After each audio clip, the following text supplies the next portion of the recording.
Once your project complete in Premiere Pro, it's time to render the project.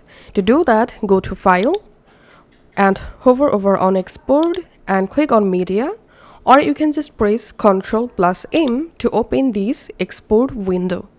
In here, click on this Format drop down, and for video render, select H.264. And then click on this preset drop down, and here you will find lots of preset. You can select a preset for your project.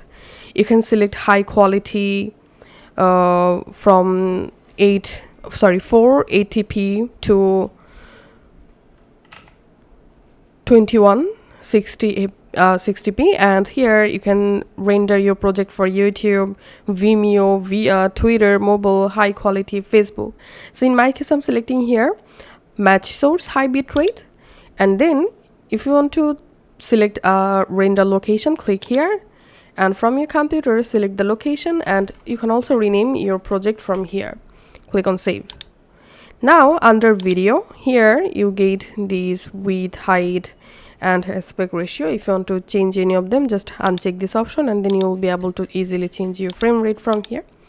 Then click on time interpolation, and here you can select frame sampling. I'm selecting here frame blending. And then if you want to export only video, then check this option and uncheck export audio option. In my case, I'm going to export video and audio. Then all you have to need, click on export, and that's it. Your video and project is now exporting from Premiere Pro.